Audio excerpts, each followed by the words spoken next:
We see it almost every weekend. Some driver's got a great car and he's been running near the front all day long. The laps are winding down, and he comes into the pits for one last stop. Then something goes wrong. He overshoots his pit stall, or he parks too close to the pit wall, or he breaks the pit road speed limit. Suddenly, his hopes for a win are gone. Not because he wasn't fast enough, but because of a bad pit stop. Good pit stops don't just happen. They require concentration, precision, and above all else, practice. Every second you spend in the pits translates to hundreds of feet out on the racetrack. A pit stop involves a lot more than the 15 seconds or so that it takes your crew to add fuel and change tires. This lesson will break the pitting process down into several steps, and it will give you tips for getting through each of those steps as quickly as possible. Before we go through those steps, there are a couple of things you need to know, like where your pit stall is. Yeah, it doesn't get much more basic than that, but remember, chances are good that the stall you used in practice won't be the one you'll be using in the race. Why? Because for the warm-up session and also for the race, pit stalls are assigned by qualifying order. The fastest qualifier gets the pit stall closest to the pit exit. The next fastest qualifier gets the stall immediately behind him, and so it goes all the way down to the end of the field. So if you have a warm-up session, pay attention to where your stall is, because that's where it will be during the race, too. If you decide to skip warm-up, just remember where you qualified, and that will give you a general idea of how far down pit road your stall is. Making a good pit stop involves more than just executing the fundamental techniques that you'll find in this lesson. It also takes a good feel for the specific challenges you'll be facing at each particular track. Every track is different. Some have nasty transitions between the racing surface and the apron that can easily throw the car into a spin, while others have smooth transitions that can be made at higher speed. Some tracks have pit access and exit roads that you need to use. Some tracks have one pit lane and some have two. The pit road speed limit at each track can vary from 35 to 65 miles per hour, so make sure you know what it is. Okay, so now it's time to make a pit stop.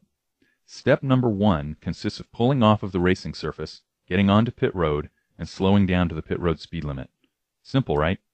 Well, not always. First of all, you want to make sure that you don't have any cars in the way when you duck down off the racing surface. Be sure to use your mirror to watch for any last-second surprises.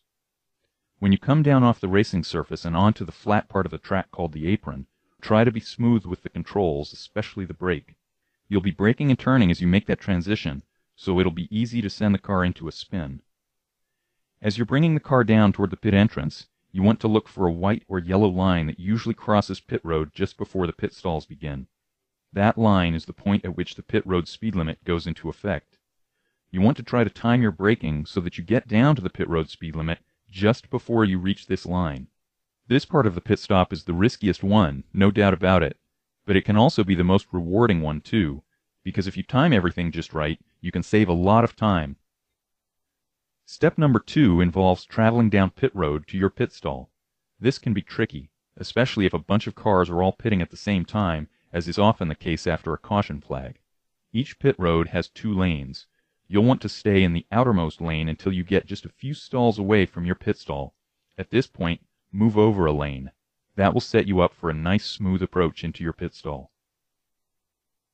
Step number 3 involves pulling into your pit stall and parking your car in the proper position. If you don't park within the boundaries of your pit box, you won't be able to get any pit service. Even if you are inside the pit box, you can't get too close to the inside pit wall. If you do, your pit crew won't be able to change your inside tires. To park in the right place, use your pit sign as a guide. As you pull into the stall, your pit sign man will lower the sign across the front of the stall. When you're just starting out, your goal should be to just touch the middle of the sign with the middle of your front bumper. If you do this, you'll park in the right place every time. As you get more experienced at pitting, try to park so the car is at a slight angle, aimed toward the outside front corner of the stall, with the outside front wheel just barely inside the pit box. This can make it much easier to exit the pits if you have another car pitting in the stall immediately in front of you. Step number 4 involves pulling out of the stall, getting back up to the pit road speed limit, and getting to the pit exit. This can be difficult to do when pit road is crowded, and it's especially difficult if there's a car pitting immediately in front of you. As your pit stop is finishing up, look in the mirror and try to plan your exit. When the crew chief yells, "Go, go, go," Pull out into the first lane as soon as you can and get up to the pit road speed limit as fast as you can. If there's a car parked immediately in front of you, you may need to nail the gas and use wheel spin to get out of your stall. Once you're in the first lane, keep glancing at the mirror and pull into the outside lane as soon as you can. This is very important when there are other cars on pit road, because you never know when they'll try to pull out of their stalls. Once you're safely in the outside lane, concentrate on staying as close to the pit speed limit as you can. When you get past the final pit stall, you'll usually see a line crossing pit road. That line shows you where the pit road speed limit ends. Once you reach that point, your spotter will tell you, "Okay, you're clear of pit lane." As soon as you hear that message, you're clear to start accelerating back to racing speed.